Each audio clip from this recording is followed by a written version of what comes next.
이준석 대표 당원권 정지 6개월의 중징계를 받았습니다. 현직 여당 대표에 대한 징계 결정은 사상 초유의 일입니다. 네, 이번 징계 결과 그리고 그에 따른 정치권 파장까지 두 분과 함께 짚어보겠습니다. 김연아 전 의원, 김유정 전 의원 나오셨습니다. 두 분 어서 오십시오. 네, 안녕하세요.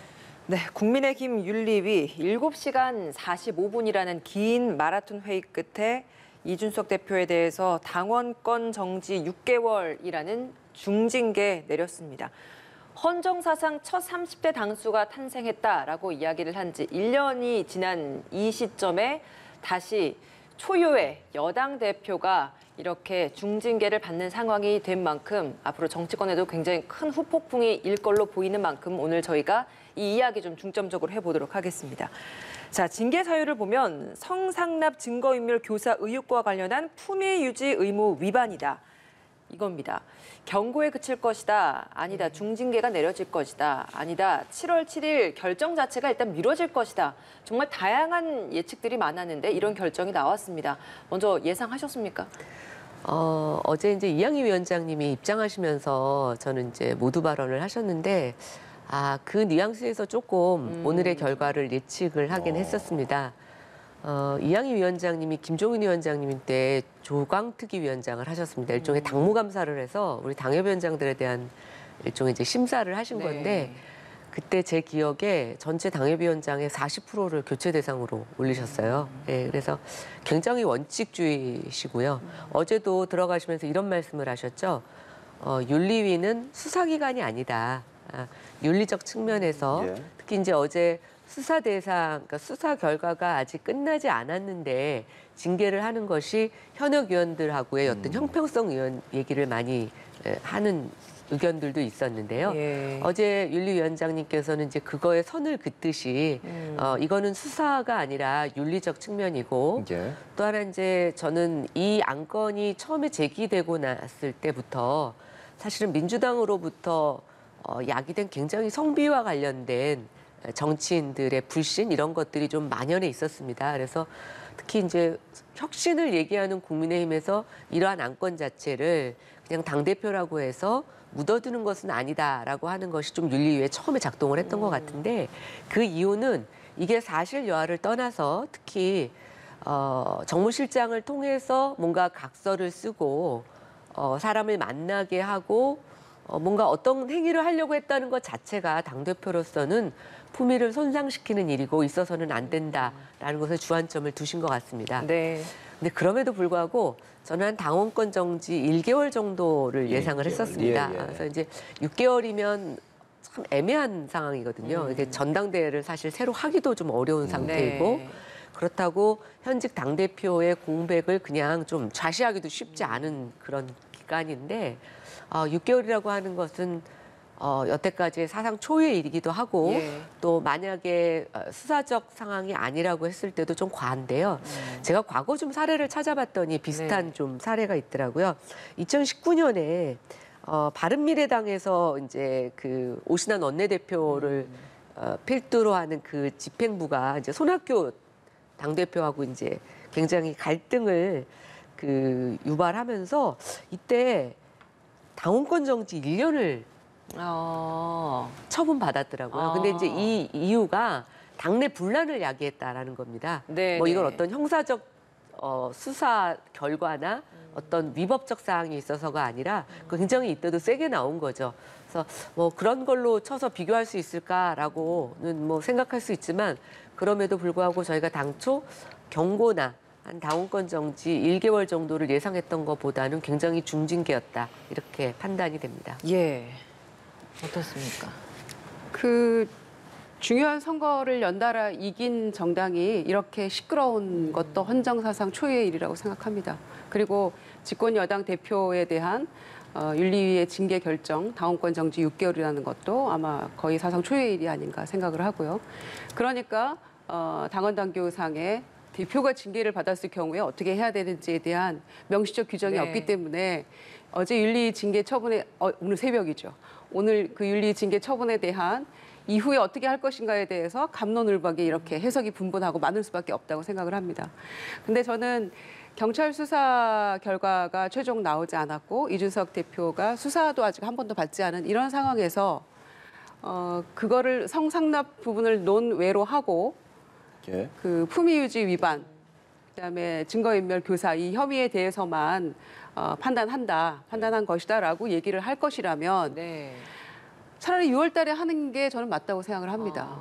이걸 이렇게 질질 끌어서 4월 21일 날 윤리 징계 절차에 착수한다라고 만천하에 선포를 한 이후로 7월 7일 최종적으로는 7월 8일 새벽에 결론이 나기까지 근 80일간을 윤석 대표는 서서히 소위 죽어가고 있었던 게 아닌가 이제 이런 생각이 들고요.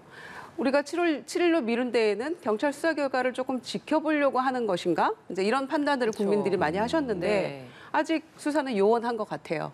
그런 상황에서 이런 결론이 나왔다. 그러면은 징계 수위와 그건 논외로 하더라도 차라리 6월 달에 이렇게 새벽까지 불러서 늦게까지 8시간 가까이 마라톤 회의를 할 것이라면 좀 더 신속하게 하는 게 맞지 않았나 이런 생각이 드는데 예. 결국에는 이제 이런 것들도 정치적 고려는 없었다고 하지만은 더 늦출 경우에 일어날 파장을 염려를 한 것 같아요. 그러면 그럴 거라면 제 생각에는 국민의힘 내부만을 놓고 봤을 때는 좀 더 신속하게 결론을 내렸던 것이 왜냐하면 경찰 수사 중에 성상납 부분에 대해서는 논외로 한다고 했기 때문에 네. 예. 그런 게 국민의 힘을 위해서는 더 나은 그 판단이었을 텐데 결론적으로는 같은 사안을 가지고 네. 달리 진척도 없는 내용을 가지고 2주를 미뤄서까지 이런 결론을 내린 거는 결국에는 국민의힘을 봐서는 좋지는 않다. 향후 그 후폭풍이 이렇게 네. 생각을 합니다. 지난 6월 결과 발표될 때도 이준석 대표가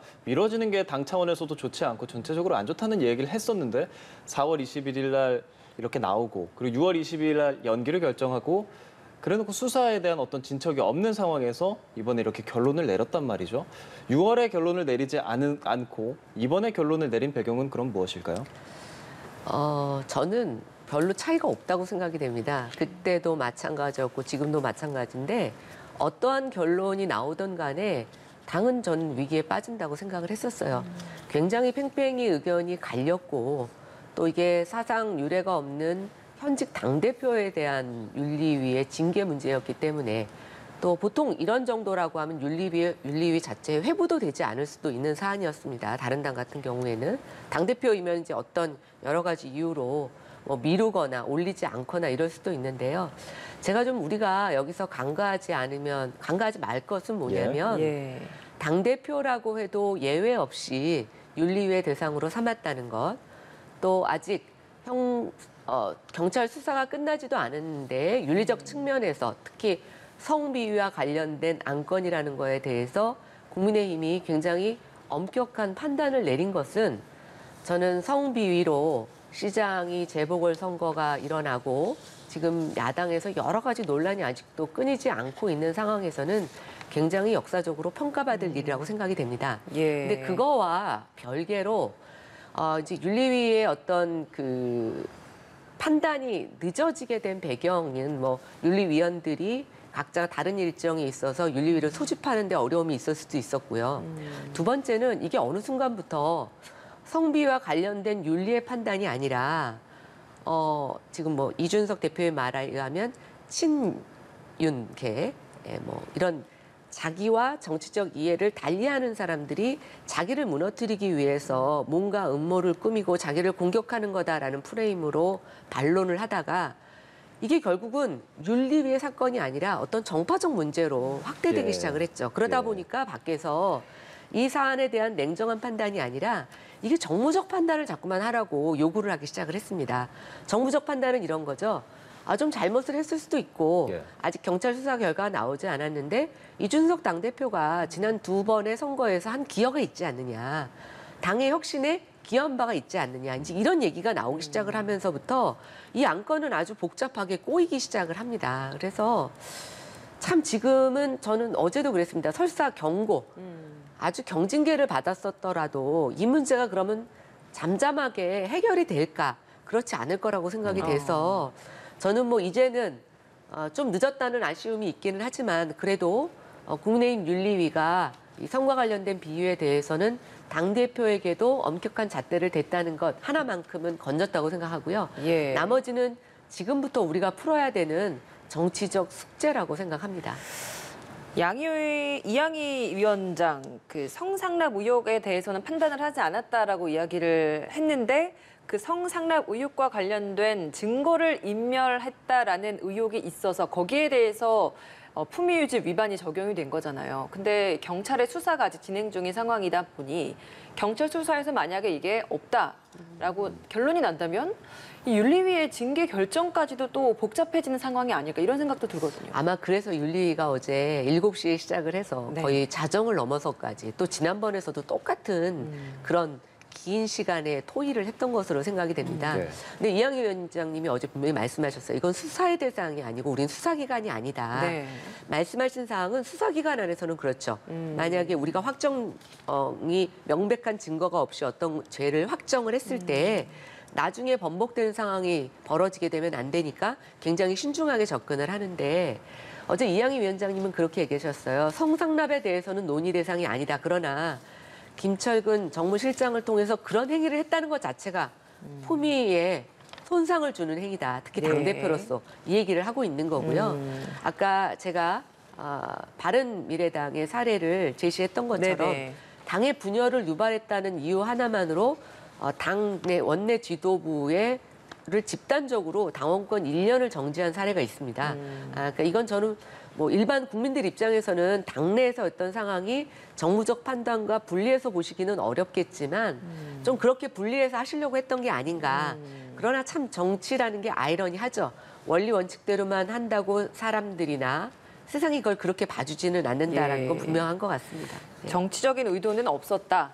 있는 그대로 판단을 한 것이다. 적어도 윤리위 안에서는 그랬을 알겠습니다. 거라고 생각이 되는데 예. 이게 논의가 길어지면서 이것을 둘러싼 이 뭐 친이계, 친윤계 뭐 이런 일종의 정치적 색깔 뭐 이념이나 좀 생각을 다르게 하는 이 두 글쎄 집단이라고 얘기하기는 어렵겠지만 이제 그런 사람들끼리의 어떤 굉장히 날선 공격이 있었죠. 그리고 예. 이것이 본질을 벗어나서 두 세력 간의 싸움으로 비춰지는 게 훨씬 더 이제 국민들한테 각인되기 시작을 했고 지금의 결과도 아마 그렇게 해석하신다라고 하면 이준석 대표가 굉장히 억울하다고 생각하시는 분들도 많으실 거라고 생각합니다. 예, 이 결과 당원권 정지 6개월입니다. 앞서 김연아 전 의원께서 뭐 1개월 이런 얘기도 해주셨고 3개월 얘기도 나왔고 경고 정도 나올 거다 이런 얘기도 참 많았는데 결과적으로는 6개월이라는 징계 수위가 나왔습니다. 일단 그 수위가 적절하다고 보는지 거기에 아까 말한 이런 정치적 개입 해석이 없었다고 생각하시는지 궁금합니다. 그에 앞서서 IMF 총재가 세계 경제 성장률 전망치를 또 하향 조정한다는 거죠. 세 번째 곧. 그리고 내년에는 더 어려워진다고 하고 있잖아요. 근데 지금 집권 여당 대표의 성상납 의혹과 관련해서 우리가 지금 김 의원님하고 저하고 오늘 내내 이 주제만 가지고 얘기를 할 거잖아요. 기가 막힌 상황 아닙니까? 거기에 대해서 적어도 저는 이 징계 처분이 나오기 전에 이준석 대표가 나 이제부터 여당 대표라고 대선 뒤에 두 팔을 흔들며 좋아했던 그 모습이 지금도 눈에 선한데 네. 본인과 관련된 이걸로 국민들이 이렇게 피로도가 높아지고 여당에 대한 집권 여당에 대한 이 불신과 불만이 누적돼 가고 있는 이 상황에서 먹고 살기도 힘들어 죽겠는데 여기에 대해서 어찌됐건 유감 표명 한마디는 해야 되는 거 아닙니까? 본인이 이 건에 대해서 이렇게 나 억울하다. 이거는 정치적 고려가 있는 것이다. 어제 보도 보니까 윗선 누군가가 또 개입했다더라. 배우가 있다더라. 이런 얘기하면서 항변할 것이 아니라 대국민을 향해서 어느 정도 유감 표명 한마디는 하고 사실은 아니지만 뭐 이렇게 한다랄지 이런 얘기가 있어야 됐다. 저는 그게 전제가 돼야 된다고 생각을 하고요. 예. 지금도 이제 본인 억울함과 이제 전면전이다. 이제 진짜 전쟁이다. 이런 얘기를 하고 있더라고요. 그러면서 온라인 당원 가입하세요. 그리고 3개월이면 책임 당원 됩니다. 당의 모든 일에 결정할 수 있습니다. 이러면 독촉했더라고요. 오늘 아침에 보니까. 지금 당대표가 그렇게 하고 있더라고요. 그래서 아마 향후에 국민의힘은 더욱 어려워질 것이고 또 민주당으로서도 마냥 이게 즐거울 것인가. 집권 여당이 제대로 가야 또 야당도 야당이 제대로 견제하면서 갈 수 있고 국민들이 안심하고 살 수 있는 그런 방향으로 갈 텐데 그 모든 것들이 굉장히 어려워지고 있다. 이런 말씀 먼저 드리고요. 네네. 그리고 6개월 그 징계 결정에는 이양희 그 위원장 얘기하기에는 뭐 그동안에 그 이준석 대표의 어떤 공을 평가해서 그나마 6개월인 것처럼 얘기를 하시더라고요. 그러니까 대선이나 또 지방선거의 어떤 그 역할에 대해서 감안했기 때문에 이제 6개월 정도 징계가 나온 것이다. 이제 이런 얘기가 있는 걸 보니까 애초에는 그 내부에서 윤리위원들 사이에 어떤 얘기가 오고 갔는지는 알려지고 있지 않습니다만 더한 징계가 얘기됐다는 것이 어떤 반증일 수도 있겠죠.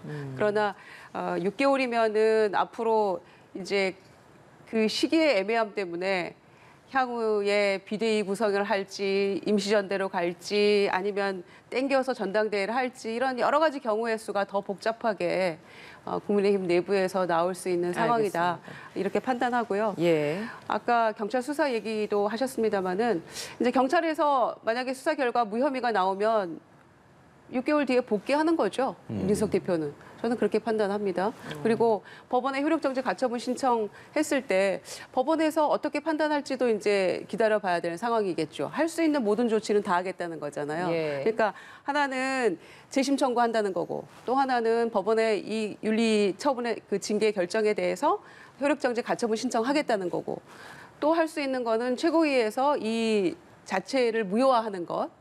윤리 징계 결정에 대해서 이제 그런 것들이 있죠. 또 하나 생각할 수 있는 건 윤리 자체를 아예 그냥 해산시켜 버리는 것. 그게 이제 당 대표로서 아직 그 재심 청구할 때까지 8일인지 10일인지 그 정도 기간이 있기 때문에 할 수 있는 거다라는 또 해석도 있어요. 그러니까 이준석 대표가 현재 할 수 있는 선택지는 그렇게 서너 개가 되는데 경찰 수사 결과 무혐의면 뭐 6개월 뒤에 복귀하는 건 당연한 거고 그다음에 혐의가 있는 것으로 밝혀지면 또 거기에 기소 여부에 따라 달라지는 거고 또 구속 수사 여부에 따라 달라지는 거고 예. 그래서 점점 복잡해지는 겁니다. 이게 한마디로 뭐라고 설명할 수 없는 굉장한 후폭풍이 따라올 것이기 때문에 국민의힘은 가부간에 어떤 식으로 이 일이 진행이 되든 간에 당분간은 이 혼란 속에서 벗어나기가 어렵다 이렇게 봅니다.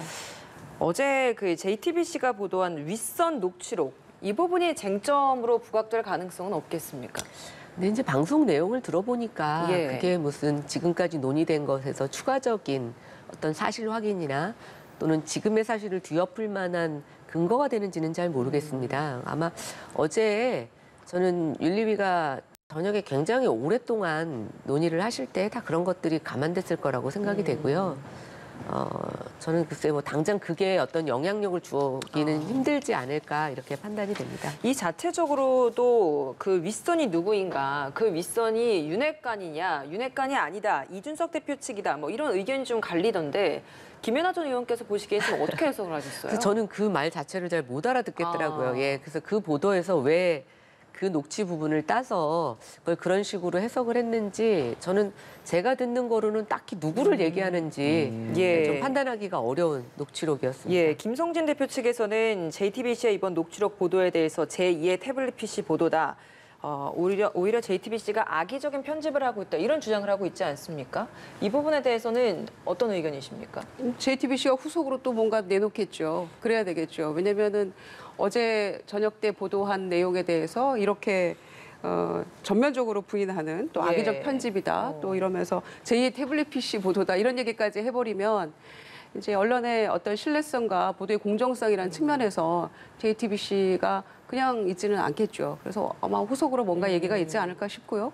그러면은 악의적 편집이고 또 JTBC 보도 뒤에는 그러니까 이제 어제 이준석 그 대표가 윤리 들어가기 직전에는 그 보도 JTBC 보도를 보면서 뭔가 그 배우가 있다. 그게 바로 이제 윤핵관 쪽 아니냐 이제 이런 그 판단을 가지고 본인이 예. 지난 몇 달 동안 내가 뭘 했는지 모르겠다 이제 자조 섞인 그런 그렇죠. 얘기를 한 거 아닙니까? 예, 예. 그런데 지금 그 김성진 씨 그 변호인이 김소연 변호사 네. 같은 경우에는 그게 또 뭐 이핵관이라는 얘기도 있고 이게 지금 뭐 하자는 건지 예. 우리는 국민들이 윤핵관이 배후에 있는지 이핵관이 배후에 있는지 이게 그렇게 궁금하겠습니까? 그러면은 이핵관이 있다는 거에 대한 명백한 뭔가 증거를 또 내놔야 되겠죠. 네네. 그러다 이제 그 녹취록 안에 그 오고 가는 이야기 속에 이핵관이라고 뭐 할 만한 그런 증거가 있는지 어떤 것인지 거기에 대한 좀 명백한 설명과 또 증거가 입증이 돼야 되겠죠. 그러나 알겠습니다. 그런 모든 것을 떠나서도 이게 단순히 이준석 대표의 어떤 그런 성상납 의혹이나 증거인멸 교사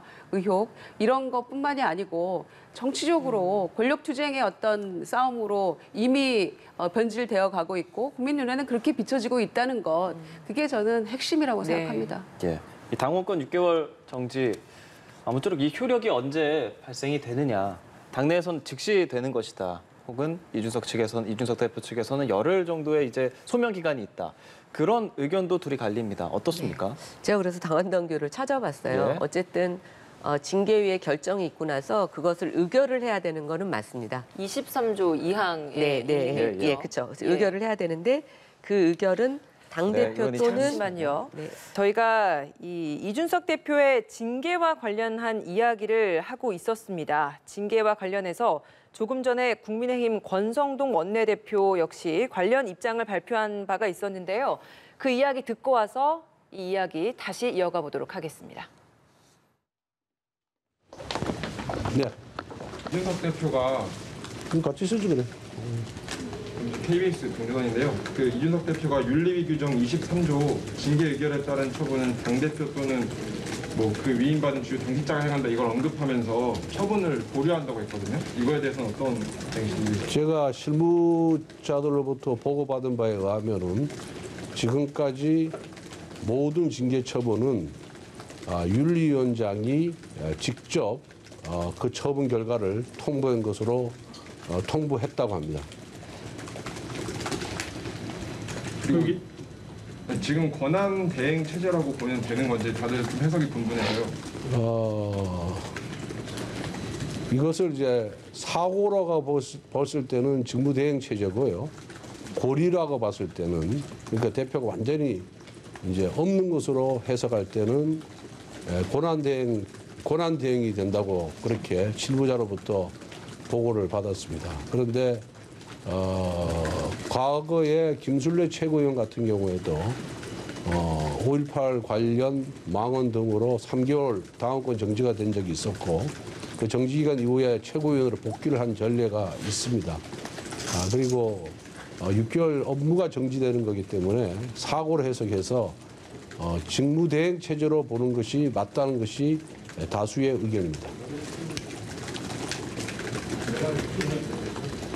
대표님 CBS 황영찬입니다. 그 방금 말씀하신 게 지금 윤리위원회 규정에 따르면 징계 의결 처분을 당대표나 그 위임을 받는 사람이 행한다고 되어 있는데 그게 아니라 윤리위원장의 판단 후 아니 그 당대표의 권한을 위임받은 사람으로서 윤리위원장이 징계처분 의결서를 다 통지를 했습니다.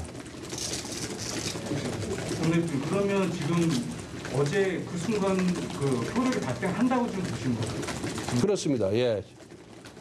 윤리위원회 징계 의결 즉시 효력이 발생을 해서 당대표의 권한은 정지가 되고 그 권한은 원내대표가 직무 대행을 하는 것으로 해석을 하고 있습니다. 자, 이 정도로. 추가적으로 말씀하셨다시피 혼란을 극복하고 상처를 치유하는 게 의무라고 말씀하셨는데요. 관련해서 뭐 오늘 최고위원회를 소집한다든지 국민들의 의견을 모으신다든지 계획이 있을지 궁금합니다. 그 부분에 대해서는 다시 논의를 거쳐서 판단하도록 하겠습니다. 혹시 지도부가 뭐 총사퇴할 거라는 그런 가능성도 있을까요? 네. 즉각 입장을 밝히지 않았던 이준석 대표 그 부분에 대해서는 아직 최고위원들과 논의를 해본 적이 없습니다. 윤리위 형성의 이의를 제기할 수밖에 없다. 자, 이 정도 하겠습니다. 하더라도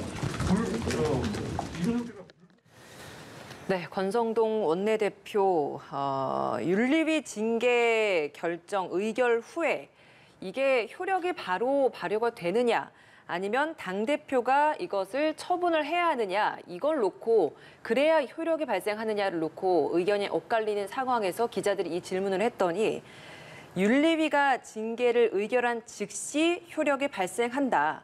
라는 입장을 밝혔습니다. 저희가 딱 이 관련된 이야기를 제가 김연아 전 의원께 질문을 드렸었습니다. 23조 2항 이 이야기가 있습니다. 그 CG 좀 보여주시면서 질문을 좀 드려보겠습니다. 지금 이게 국민의힘 당원 당규 23조 2항을 보면 위원회 징계 의결에 따른 처분은 당 대표 또는 그 위임을 받은 주요 당직자가 행한다. 이렇게 나와 있습니다. 그러니까 당대표가 처분을 해야 이게 효력이 발휘된다라고 주장하는 사람들은 저 조항을 지금 들고 있는 거거든요. 네네. 근데 권성동 원내대표는 전혀 지금 다른 이야기를 하고 있어서 그러니까 지금 권성동 원내대표는 윤리위 자체가 당대표가 그 권한을 위임한 위원회다라고 해석을 하고 계신 것 같아요.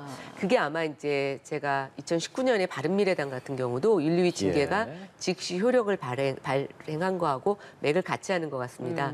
그리고 이제 또 저 경우에 만약에 이준석 당대표 얘기가 맞다고 하더라도 이제 어떤 문제가 발생이 되냐면 이준석 당대표가 지금 저 징계 본인 당사자이지 않습니까? 그러면 보통 당사자는 제적 사유가 되는데 이 제적 사유에 해당하는 사람이 누구한테 위임할 수 있느냐 지금 본인이 직접 의결을 할 수도 없고 또 위임할 때도 그 위임에 대한 신뢰도가 있을 수가 있어서 사실 지금 권성동 원내대표가 말씀하신 저 전자의 것을 따를 확률이 관례적으로는 높아 보이네요. 윤리위 네. 징계 의결 즉시 효력이 발생하는 네, 당대표가 윤리위 자체에 그 그러니까 처분권을 줬다라고 해석하시는 것, 그것을 받아들이기가 왜냐하면 당 대표가 지금 당사자이다 보니까 뭐 제척을 해야 되고 굉장히 복잡한 사안이 있고 여태까지 저거는 사례가 없었던 거죠. 그러나 과거에 윤리위 판결이 즉시 효력을 발휘했던 사례들은 다수 존재를 하고 그것의 근거에는 당 대표가 그 권한을 위임한 거다 위원장에게 이렇게 해석을 하고 있으니까 지금 저 말씀을 듣고 나니 아마 그렇게 해석할 가능성이 높아 보입니다. 이준석 대표가 오늘 아침에 낸 입장을 보면 그 규정에 따르면 처분권이 대표에게 있고 납득할 만한 상황이 아니면 징계 처분을 보류하겠다. 본인에서 할 수 있는 조치를 하겠다는 입장을 밝힌 상황에서 권성동 원내대표의 이 입장이거든요. 그러니까 권성동 원내대표는 당대표의 권리를 윤리위원장이 위임받은 거고 그리고 원내대표가 이제 수행하게 된다라는 입장을 방금 표명한 건데 어떻습니까? 지금 해석에 좀 여지가 있어서요. 이제 권성동 원내대표는 그렇게 해석을 하고 싶으신 거겠죠. 본인이 직무대행 하실 수 있잖아요. 뭐 다음 당권에 대한 포석도 둘 수 있는 거고요. 원내대표와 당대표 권한대행 겸직을 하면서 이제 그런데 저희는 이제 상식적으로 봐서는 윤리 징계 결정의 대표에 대한 징계 결정이기 때문에 상식적으로는 제척 사유가 된다고 봅니다. 저는 명문화된 규정을 뭐 차치하고라도 그렇지 않습니까? 이제 당대표에게 처분 권한이니까 의결은 따로 처분 권한은 대표나 뭐 다른 이제 기관에 위임한 것으로 되어 있는데 그거 명문화된 규정이잖아요. 네. 그런데 이제 그게 대표가 아닌 경우에는 그렇게 가는 게 맞겠죠. 예. 그러나 당대표 본인이 지금 이 당사자라면. 의결 당사자이기 때문에 저는 상식적으로는 제척이 돼야 된다고 보는데 또 명문화된 그 규정대로 가자라고 이준석 대표가 계속해서 주장을 한다면 또 거기에 대해서도 일면 타당하다라고 느끼는 분들도 있을 거예요. 그러나 이제 아무래도 징계받은 당대표가 당원 자격 6개월 정지되고 나서 이 권성동 원내대표의 해석 또 당 쪽의 해석 이거를 과연 이길 수 있을까요?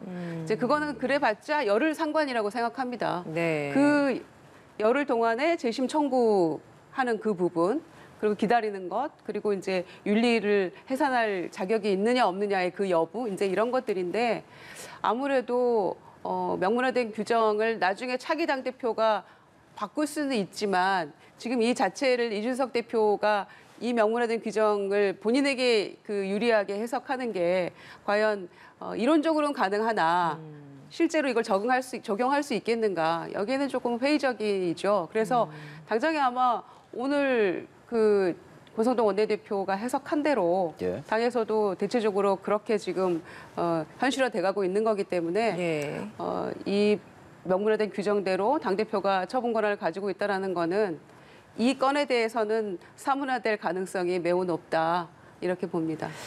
네, 이준석 대표가 6개월의 당원권이 정지가 만약에 된다면 6개월, 그러니까 임기는 당대표의 임기는 사실 그 이상으로 남아 있잖아요. 한 1년 정도 남아 있습니다. 네, 그럼 6개월 동안 정지가 된 후에 그럼 그 후에는 다시 대표가 되는 겁니까? 이게 사상 초유의 일이다 보니까 굉장히 많은 것들이 복잡해지는 근데 지금 상황이에요. 현재 당원 당규를 상에서만 보면 이제 6개월은 당원권 정지이고 지금 새로 대표를 뽑지 않고 나머지 자녀 임기로만 대표를 뽑기에는 예, 새로 당대표를 뽑을 수가 없습니다. 예, 그러면 이제 권한대행 체제로 가야 되거든요. 그리고 이제 말씀하신 대로 6개월 안에 뭔가 소명이 돼서 지금 이제 재심 청구들을 얘기하고 있는데 재심 청구는 열흘 안에 해야 되는데 그 열흘 안에 사실은 이준석 대표의 지금 상황이 재심 청구 요건에 해당되지 않습니다. 아, 그래요. 네, 제가 당원 당규를 보니까 네.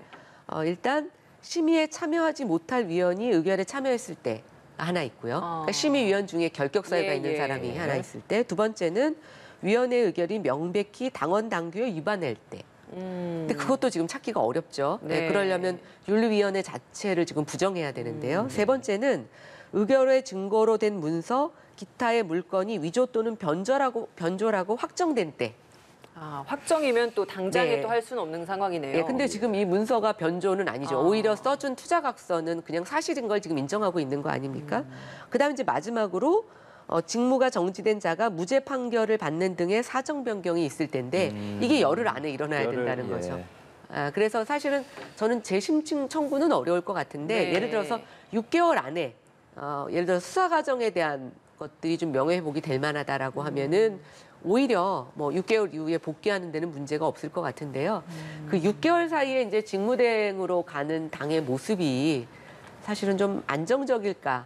또 이준석 대표는 그때 그냥 이 징계를 수용하면서 가만히 새로운 증거나 수사 결과가 나오기만을 기다릴 것인가라고 보면 그렇지 않을 것 같아서 좀 지금 걱정인 거죠. 예. 효력 정지 간처분 신청 가능성도 있거든요. 뭐 그것도 이제 지금 본인은 하겠다고 예. 얘기를 하고 있습니다. 근데 이게 참 저희가 그 당원 당규 지금 내부와 관련된 거는 법원에서 그런 판단에 되게 보수적입니다. 예. 일종의 집안 내에 어떤 뜻을 같이 하는 사람들 내부의 문제니까 예. 거기서 합의를 해오고 거기서 모든 분란에 대해서 먼저 합의를 하는 것을 원칙으로 하고 있기 때문에 과연 이 처분을 갖고 법원이 가처분 신청을 받아들여 줄지 그것도 좀 애매해서 그러나 지금 이준석 대표로서는 억울한 마음이 많다 보니까 이제 자기가 할 수 있는 모든 것들을 해보려고 하는 것 같습니다. 예. 예. 아무래도 이준석 대표 본인 측에서는 상당히 많은 다양한 이제 절차를 거쳐서 무언가를 할 텐데 국민의힘 입장에서 본다면 이준석 대표가 사실 처음 입당했을 당시에 20, 30대 젊은 남자층의 표심을 가지고 왔었다. 뭐 그를 통해서 선거에서도 승리했다. 뭐 이런 해석도 있는 상황인데 이준석 대표가 사실상 본인의 주장으로는 본인이 어떤 뭐 토사구팽 당했다. 뭐 이런 이야기를 하고 있단 말이죠. 앞으로 국민의힘 상황, 이준석 대표가 이렇게 당원권이 정지된 것과 어떤 식으로 좀 연관 지어서 해석할 수 있을까요? 우선은 이준석 대표의 지금 이제 이런 여러 가지 의혹과는 별개로 2030의 지지를 끌어온 건 사실이죠. 그리고 대선과 지방선거에서 큰 공을 세운 것도 사실입니다. 이제 그동안에 윤핵관들하고 부딪히고 또 갈등하고 대선 당시에 후보와도 또 뭐 여러 가지 갈등이 있었던 것과는 별개로 그 미운털 박혀서 지금 이런 일들이 일련의 상황이 벌어지고 있는 게 아닌가라고 이렇게 의심스러운 눈초리로 보는 분들도 다수가 있다고 저는 생각을 합니다. 2030에게 미치는 영향은 상당하다고 보죠. 그래서 온라인 입당도 오히려 지금 독려하고 있는 이런 마당인데 탈당도 저는 많이 일어날 거라고 생각을 합니다. 그리고 또 하나는 이제 그 윤리 징계 결정 내용을 자세히 들여다보면 성상납 의혹에 대해서 원인이 되는 문제에 대해서는 우리는 이거는 신경 안 쓰겠다. 이거는 경찰 수사 어떻게 될 거다. 이렇게 얘기를 하고 있으면서 그 결과적으로 나타날 수 있는 증거인멸 교사 건에 대해서만 우리는 품위유지 의무 위반이라고 해서 판단한 거다. 이렇게 얘기를 하고 있거든요. 이제 그런데 그 건에 대해서도 뭐 7억 각서를 써주고 뭐 이런 그 김철근 비서실장, 정무실장과 뭐 이런 일련의 상황에서 김철근 실장은 또 2년 정지를 또 먹었잖아요. 그러니까 이제 참 그분도 참 안 풀리는데 그런 상황에서 이게 믿을 수 있냐? 확실한 증거는 또 없거든요. 이 그래서 소명이나 이런 거에 대해서. 네, 당원들이 그러면은 믿을 수가 없다, 신뢰할 수 없다. 이들의 소명을 이준석 대표와 김철근 실장의 소명을 믿을 수 없다라는 게 윤리징계 결정의 어떤 그 확실한 고리거든요. 그렇죠. 그런데 믿을 수 없다는 것말로 좀 이상한데 이게 말이 돼? 이런 정도만 가지고 6개월 징계 결정을 이렇게 내린 거에 대해서 과연 2030들이 이거를 순수하게 받아들일 수 있을까요? 그래서 네. 저는 앞으로 연쇄 탈당도 일어날 수 있고 더한 일들도 일어날 수 있겠다. 만약에 그 최악의 경우를 상정해 보자면 네네.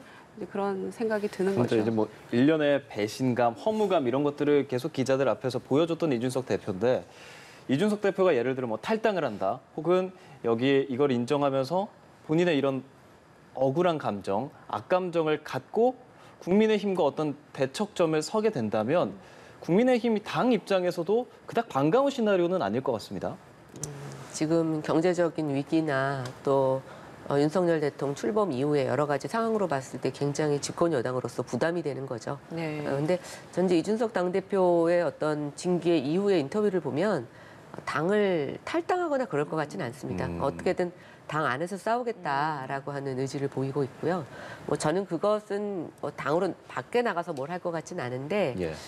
이제 본인이 수용하기 어려운 점, 뭐 또 많은 지지 세력을 갖고 있는 점 저는 충분히 이해가 되는데 아까 이제 우리가 그 양 교수님, 세계적인 수학 예.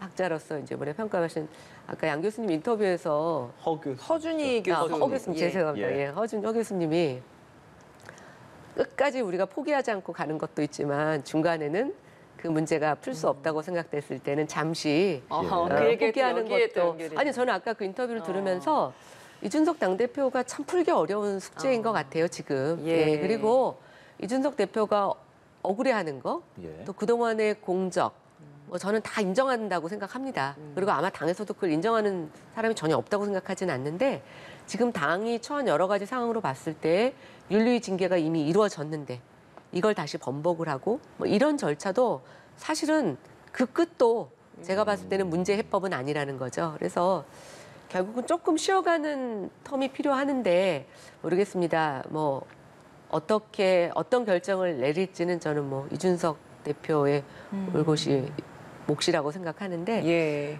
당원의 한 사람으로서 이제 지금 경제 위기 여러 가지 어려움이 많은데 또 야당에서도 그걸 많이 지적하고 계시지 않습니까? 그리고 저도 좀 개인적으로 걱정이 되는 게 지금 모든 언론이 오늘도 이 방송 토론에서 예. 이준석 대표의 징계 얘기가 지금 모든 이슈를 다 잠식하고 있습니다. 근데 정말 경제적으로 너무 어렵거든요. 그래서 이걸 빨리 우리가 어느 정도 뭐 종결시켜야 된다고 하나 아니면 안정화시켜야 된다라고 하는 것이 이제 사실 좀 당면 숙제입니다. 그래서 그런 측면에서 조금 더 당도 또 이준석 당대표도 좀 큰 마음을 품어주셨으면 좋겠다라는 좀 바람을 가집니다. 네. 네, 오늘 윤석열 대통령도 출근길에 이 이준석 당대표 징계에 대해서 당원의 한 사람으로서 참 안타깝다. 당무에 대한 언급은 부적절하다라고 보고 당 수습이나 국민 기대에 부응에 도움이 되지 않는다. 뭐 이런 이야기를 했습니다. 의원과 당원들이 힘을 합쳐서 어려움을 잘 극복할 것을 기대한다. 이런 얘기를 했는데요. 사실 여당 대표 그리고 집권한 지 정말 몇 개월 되지 않은 이 상황에서 여당이 이렇게 내분을 겪고 있는 이 상황이 대통령의 입장에서도 원고성도 지금 이루어지지 않은 이 시점에서 굉장히 답답할 것 같거든요. 표현을 하지 않고 있고 당무 개입은 부적절하다라고 이야기를 하고 있겠지만 어떤 생각을 하고 있겠습니까? 답답한 마음이겠죠. 그게 이제 아침 도어 스태핑 과정에서 드러난 거라고 생각하고요. 또 한편으로는 지금 이런 본인의 인사 어떤 실패, 검증 실패랄지 뭐 여러 가지 지금 원인 때문에 경제도 그렇고 지지율도 이렇게 추락하고 있는 추세 아닙니까? 2달 만에 본인이 얻었던 득표율보다 떨어지는 그런 사태, 데드크로스가 일어나고 계속해서 지금 더 내려가고 있잖아요. 그것도 답답한데 대통령은 뭐 크게 신경 안 쓰신다고 또 얘기를 했는데 그래서 우리를 모두 놀라게 했잖아요. 근데 그런데다가 당도 전혀 지금 도움이 안 되고 있는 거죠. 이런 분란의 상황이. 그러니까 아마 답답하긴 할 텐데 또 한편 생각하면 이준석 대표가 바라보는 시선은 이게 모두 이제 그 뭔가 정치적 포석이 숨어 있다라고 보는 거 아닙니까? 그리고 일반 국민의 시각에서도 이게 과연 액면 그대로 그 문제만 가지고 이렇게 하는 것이냐. 왜냐하면은 지난 대선 전에 작년 연말에 최초로 가세연에서 이 문제를 들고 나왔을 때는 네. 징계에 넘기지 않겠다. 이렇게 결론을 냈었던 거거든요. 그게 이제 올해 대선 이후에는 또 그 증거인멸 교사 의혹 관련해가지고 지력 각서 가지고 다시 들고 나왔을 때는 4월 달에 결론을 내린 거죠. 그러니까 열겠다고 4월 21일 날. 그러니까 대선 이후에 그 포석이 두어진 거기 때문에 이걸 액면 그대로 아무런 정치적 고려 없이 이렇게 지금 가고 있는 것이다라고 보는 국민은 저는 없을 거라고 생각합니다. 예. 이제 그런 점에서 대통령의 이런 것도 마치 전혀 모르고 있는 것처럼 또 윤석열 정부와는 관계없는 일인 것처럼 이런 모습으로 비춰질 수도 있어요. 그래서 향후에 이준석 대표가 저는 이제 보통의 우리 생각이라면 아까 김 의원님 말씀하신 대로 이제 그렇게 조금 한 텀 쉬어가는 것도 나중에 어떤 정치적 재기 모색을 위해서도 하나의 방법이 될 수도 있겠습니다만 지금까지 보여온 이준석 대표의 그 행보는 그런 모습이 아니었잖아요. 예. 그렇죠. 그러니까 보통 사람 같으면은 윤리 열리기 전에 그냥 내가 자진 사퇴하겠습니다 이렇게 나왔을 수도 있어요. 그리고 다른 길을 모색하거나 조금 쉬어가거나 이렇게 했을 수 있는데 전혀 우리의 어떤 기대나 보통의 여의도 정치 무법과는 다른 방향으로 흘러가고 있기 때문에 절대로 물러서지 않을 겁니다. 아마 이 갈등과 대립은 좀 더 심해질 거고 더 선동하면서 대선 과정과 또 그간에 지금 대표하면서 또 그 대표 되기 전에 당의 상황이랄지 이런 것들을 다 옛날 일 끄집어내서 기억하고 있잖아요. 그러니까 그런 것들로 이제 마지막 궁지에 몰린다면 네. 그런 것들로 더 반격에 나서서 국민의힘 상황 또 그런 모든 것들이 윤석열 대통령의 어떤 국정 운영 방향과 또 지지율에도 크게 영향을 미쳐서 악영향이 될 건 뭐 명약관화하다고 생각합니다. 예. 김연아 전 의원께는 아무래도 그 당원이시고 거기에서 같이 몸담았고 있기 때문에 이 지도 체제와 관련된 질문을 좀 드려보겠습니다. 지금은 당장 권성동 원내대표가 이야기하는 바로는 권한대행 체제로 들어간 것이다 이렇게 이야기를 하고 있는데 과연 그럼 그 권한대행 체제를 언제까지 그 6개월 당직 정직까지 계속 이어갈 것인가? 임시 뭐 전당대회를 열 것인가? 비대위 체제로 전환할 것인가? 굉장히 다양한 해석들이 있거든요. 어떤 체제로 예상을 하시고 어떻게 해야 한다라고 보십니까? 뭐 굉장히 많은 시나리오가 있더라고요. 예. 그러니까 이제 임기가 1년밖에 안 남았고 또 이제 6개월 뒤에 어떻게 복귀될지도 모르는 상태에서 지금 전당대회를 한다는 게 사실은 쉽지가 않고요. 또 비대위를 꾸리는 것도 마찬가지일 것 같습니다. 새로 오신 비대위원장께서 뭐 이런 상황에서 얼마만큼의 새로운 것들을 하실 수 있을까라고 보면 저는 권한대행 체제로 가는 게 제일 바람직하다고 생각이 됩니다. 근데 이제 한편에서는 이참에 이제 당원 당규 룰을 좀 바꿔서 뭐 임기가 좀 다르게 가져갈 수 있는 그러니까 지금부터 해서 총선 공천권까지 갈 수 있는 당대표를 새롭게 좀 뽑는 조기 전당대회를 가는 룰을 얘기를 하고 있는데 네. 글쎄요, 저는 그거는 지금 세간에서 논의되고 있는 이준석 당대표를 몰아내기 위해서 이 윤리위가 이루어졌다라고 하는 것을 뭐 그대로 반증해주는 일종의 결과를 초래할 것 같아서 저는 그건 좀 다소 무리가 있다고 보고 있고요. 다만 이 1년 동안 뭐 이제 짧게는 6개월인데 6개월의 비상 상황을 좀 원내대표께서 지혜롭게 끌고 가주셨으면 하는 게 가장 뭐 당원의 한 사람으로서의 바람이고 희망 시나리오입니다. 알겠습니다. 짧게 혹시 어떤 지도 체제가 더 바람직하다라고 다른 야당 입장에서 보시는지 이 권한대행 체제로 가는 게 낫겠습니까? 아니면 조기 전당대회가 바람직하겠습니까? 뭐 민주당하고 함께 비대위 체제로 가시죠.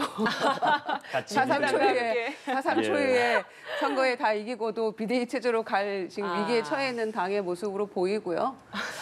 그러나 현실적으로는 뭐 권성동 원내대표 6개월 그 당원권 정지 그 기간 동안에는 그러니까 내년 1월이죠. 그때까지는 권한대행 체제로 갖는 게 저는 맞다고 봅니다. 알겠습니다. 김연아 전 의원, 김유정 전 의원과 오늘 이야기 함께했습니다. 고맙습니다.